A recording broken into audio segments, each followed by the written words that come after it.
So now I'm going to discuss more typing rules for a language. I'm not going to discuss all the typing rules, but I'm going to discuss some representative typing rules that will give you an idea of what goes on in these typing rules. So the first typing rule here is similar to something that we've discussed before, which is that if there is an identifier false, then it is always true that the identifier false is of type bool. Notice that there is no hypothesis that's required for this conclusion, and this is called the false rule. Similarly, it is true that the identifier true is of type bool in our language. Similarly, if C is a character literal, for example, if it is a character literal A, for example, then it is true that C is of type char or character, CHAR. Finally, if it is true that B is of type bool, then not of B is also of type bool, which basically represents a negation in our language. But when I look at the typing rules, then not B is of the same type as B if B was type bool. Notice that the typing rules also tell us what are correctly typed expressions and what are not correctly typed expressions. For example, we don't have a typing rule which says what is the type of not B if B was an int, and that basically means that in our language not of B would be in type error if B was not of type bool. For example, if B was of type int and I use not B exclamation B in my syntax, then that is not well typed because the typing rules don't support it. However, if B was of type bool, then exclamation B is well typed and it's of type bool.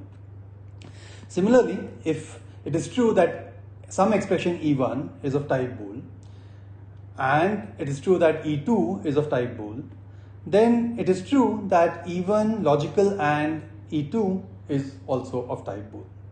So these are some typing rules that basically expand the scope of well-typed programs. We have already seen some of these before, and we're just expanding these to include more to kind of admit more programs as well-typed. Here's another rule that that's relating to a relational operator. For example, the less than operator. So it says that if x is of type int, and it is true that y is of type int, then x less than y is of type bool.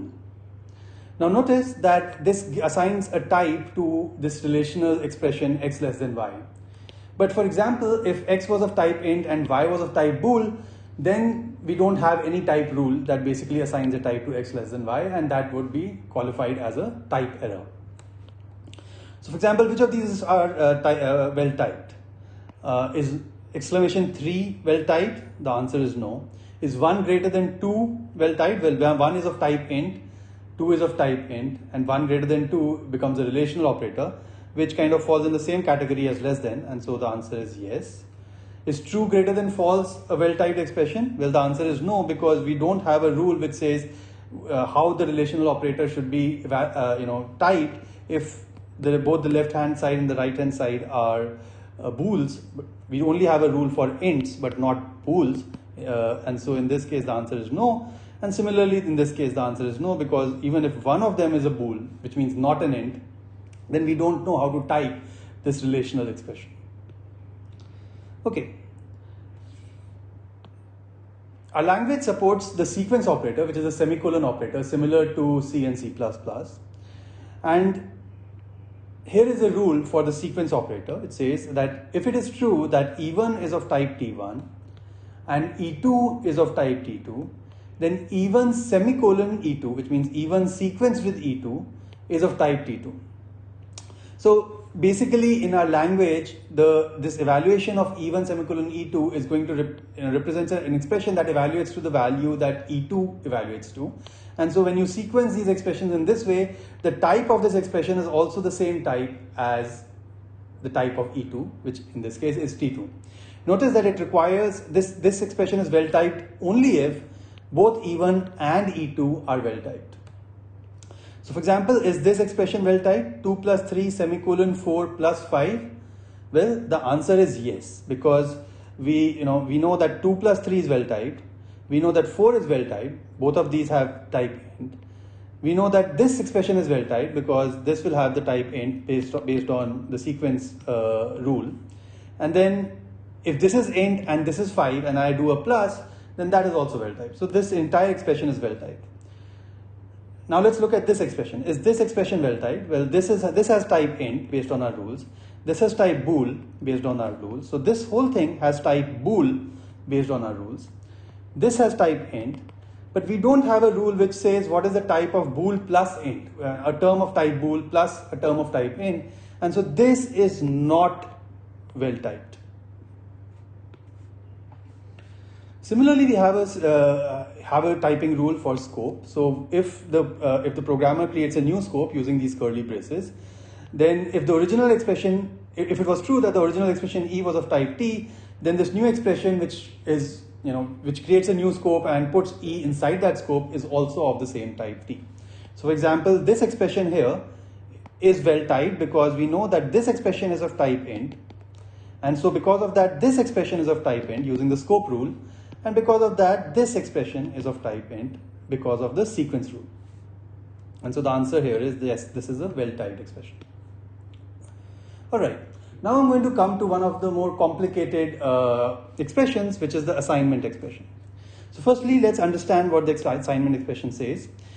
So we allow in our language an expression of the type x colon equals y, which basically means that y is assigned to variable x. Recall that an assignment expression evaluates to the value that has been assigned. So it basically means that if I say x colon equals y, and let's say y had the value 3, then this whole expression x colon equals y will also have the value 3. And it will have the extra effect that 3 will be assigned to the variable x. And so for example, if I say x colon equals 4 plus 5, it has the effect that 9 is written into x, but also this whole expression here evaluates to 9. For example, I could do x colon equals 4 plus 5 plus 1, and I could expect the value 10 for this whole expression. And so the type of this expression is the type of the assigned RHS expression. So because I'm assigning a value to the assignment expression, I'm also assigning a type to the assignment expression, and the type is the same as a type of the RHS expression. In this example would be int. So I'm going to show you the full typing rule in a few slides from now, but I just want to introduce what this assignment operation means and how one would go about typing it. So here is my first attempt to try and type the assignment expression, and let me say that it's an incorrect attempt. So the rule says, this incorrect rule says that if it is true that x is of type t0, and if it is true that y, another expression, is of type t1, and if t1 is a subtype of t0, then x colon equals y is well typed, and this whole expression is of type t1, because this whole expression evaluates to the value y, and so the expression also has a type, and that type is t1. Why is this rule incorrect? Well, think about it. Is the following expression type correct? If I say 1 colon equals 2, should it be type correct?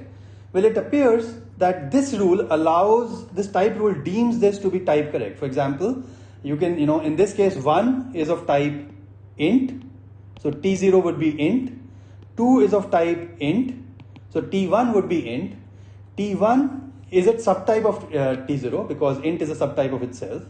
And so 1 colon equals 2 is type correct based on this rule because it appears that 1 colon equals 2 is correct, and it also evaluates to the value a type, or it also has type int. However, we know that this is not correct because we only want to assign to variables, not to any arbitrary expressions. In this case, I want this to be some kind of a variable, for example, x or y. I cannot have 1 or I cannot have x plus 1 on the LHS of an assignment operator. So I need to, if I want to catch such errors at compile time, I need to change my typing rules. I need to make my typing rules more strict.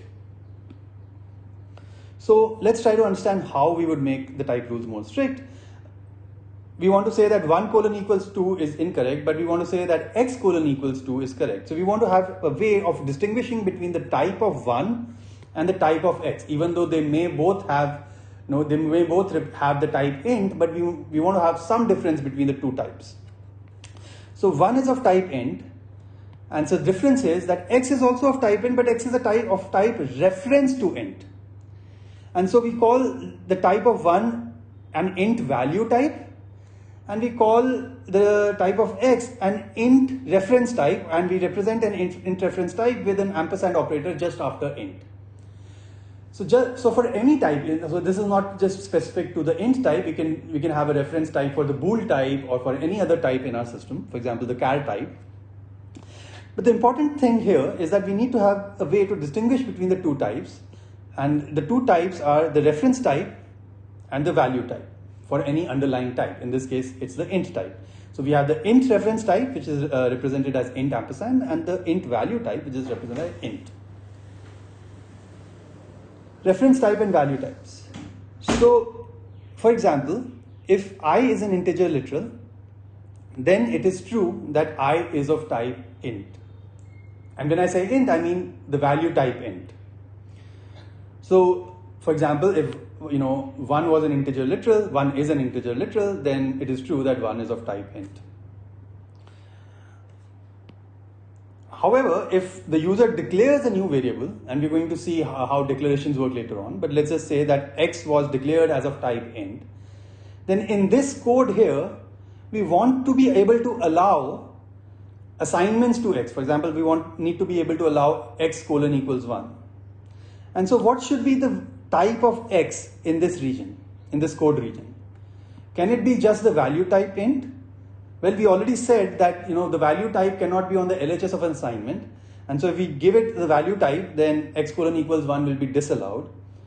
Can it be a reference type int? Yes, we want it to be a reference type int, and so we will have ways to give types to variables, and we'll give them reference types, and we'll allow assignments to reference types but not to value types. So only reference types can appear on the LHS of an assignment statement, but value types cannot appear on the LHS of an assignment statement.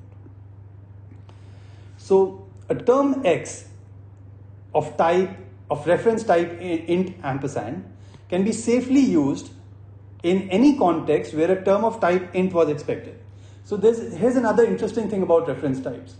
A term of int ampersand can be used anywhere where a term of type int was expected. So for example, just like 1 plus 2 is a correct expression, x plus 2 is also a type correct expression, because any place where a value type was expected, in this case a term of value type was expected, so int value was 1 is of type int value, a term of type int reference can be used. So for example, you can always replace 1 with x and that would still be type correct. But the other way around is not true. It's not true that a term of type int can be always safely used in a context where a type of a term of type int ampersand was expected. For example, I cannot, x colon equals 3 is something that I want to allow as type correct, but I don't want to, be able to replace x with 1 here and allow 1 colon equals 3. So this is incorrect, but this is correct. In this case, both are correct. So there is this relationship between value type and reference type. A term of reference type can be used in any context where a term of value type was expected, but not vice versa. How do we say that? We already know how to say that. We say if a term of type reference type can be safely used in any context where a term of type value type was expected, then what do we know about it? We know that the reference type is always a subtype of value type, because it's exactly the definition of the subtyping relation that we discussed previously. And so for any type t, the corresponding reference type, represented by t ampersand, is a subtype of the corresponding value type, represented by t. So a reference type is a subtype of the corresponding value type. So let's take an example subtyping relation. Say we have two types, t and u, such that u is a subtype of t. What will be all the subtyping relations? So it's not just true that u is a subtype of t. We recall that we also said that subtyping is reflexive. So u is a subtype of u, t is a subtype of t. But now we also have reference types, u ampersand and t ampersand, and how are those related to each other? Well, u is a subtype of u, t is a subtype of t. That just comes from reflexivity of the subtyping relation. U ampersand is a subtype of U, T ampersand is a subtype of T. That comes from the fact that reference types are always the subtypes of the value types. And then U is a subtype of T, as said here. And if I was to draw the tree of the subtyping relation as a diagram, as a tree diagram, then U is a subtype of T, denoted by this arrow, and U ampersand is a subtype of U, which basically means that anywhere where a term of type T was expected, I can use a term of type U ampersand. And similarly, T ampersand is of type is a subtype of T. Now you may ask the question, what about the relation between T ampersand and U ampersand? Well, the relation between T ampersand and U ampersand depends on whether you want to allow an assignment to a U variable from a T value. So for example, if depending on the programming language designer, they may decide that indeed U ampersand is a subtype of T ampersand. And if they do that, they're basically allowing an assignment from a U to a U variable from a T value. And this is typically not done, for example, in languages like C++. So once again, when a programming language designer is choosing the subtype relation carefully to kind of balance the trade-off between what kind of errors, what kind of programming syntax they want to allow as type correct, which in turn is guided by what kind of errors is the programming language designer willing to allow at runtime, and wants to catch at compile time. All right, so with that, we come to our final typing rule for the assignment operator. The typing rule looks like this. If it is true that an expression E0 is of type, if reference type T0 ampersand, and E1 is of value, if some type T1, which may be a reference type or a value type, and T1 is a subtype of T0, notice that I'm saying T1 is a subtype of value type T0, even though E0 is actually a reference type, then E0 colon equal to E1 is well typed, and this whole expression has type val of T1. So what does val of T1 mean? Val T1 returns the value type corresponding to T1, which means if T1 was a reference type, then it removes the ampersand. So if T1 was int ampersand, then it just val of T1 gives int. And if T1 was originally a value type, for example, if T1 was int, then it just returns T1 itself. So val T1 returns the value type corresponding to T1 if T1 was a reference type, and returns T1 if T1 is a value type. So for example, val of int is just int, and val of int ampersand is also int. All right. Now notice that the conclusion assigns a value type to the assignment expression. So this is a value type and not an expression, not a reference type, which means that I cannot I cannot use this and kind of assign another value to it. So for example, this following expression would be incorrect.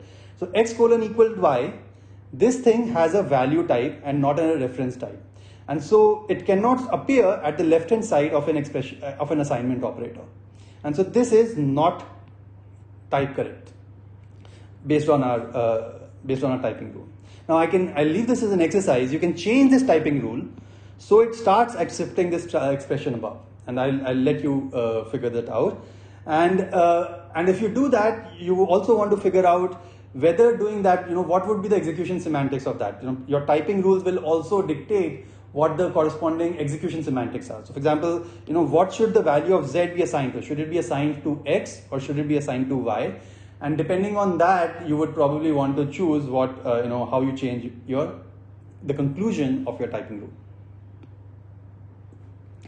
However, notice that our current typing rule accepts the following expression. It accepts x colon equals y colon equals z, because y colon equals z is of value type, which can be again assigned to another reference type using the assignment. Now, I want to point out that we kind of use this subtyping relation as a hypothesis in our assignment, or as a precondition in our assignment rule. What if we didn't use it, and what if we kind of restricted that E1 should be of the same so E0 should still be a reference type of some type T, but E1 should be the value type T corresponding to E0's reference type.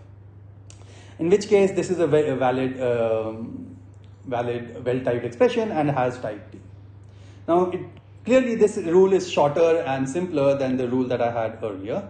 But what is the problem? First of all, it requires the RHS to be of the same type as LHS, and so this is sound, which means that this is a rule that will only accept correct programs, but it is imprecise because it rejects some programs that we want to admit in our language. So, for example, you can see that this rule, this rule is stricter than this rule. For example, we can substitute T0 with T and T1 with T, and all the requirements, hypotheses that this rule requires are satisfied by the hypothesis that the original rule required, and the conclusion is also kind of similar if we kind of restrict T0 and T1 to be the same type T. But the original rule is actually more general because it admits more programs than the new rule. For example, for object-oriented inheritance, let's say I have a class A which represents type A, and I have another type B which derives from type A. And so my subtyping relation looks like B is a subtype of A, or B is a derived type of A. Now, in my assignment rule that I had earlier, I allow this kind of operation, which is, a variable of type reference type capital A is assigned a value of derived type or subtype capital B. And so this is allowed by our original assignment rule, but will be disallowed by the assignment imprecise rule. Even though the assignment imprecise rule is sound, it is not, it rejects more programs. It does not admit as many programs as we wanted it to, or as the original rule did, and it is for that reason we call it imprecise. We call it sound because it still only accepts the correct programs. It doesn't accept any incorrect program, but it doesn't accept all the correct programs, and that's why we call it imprecise.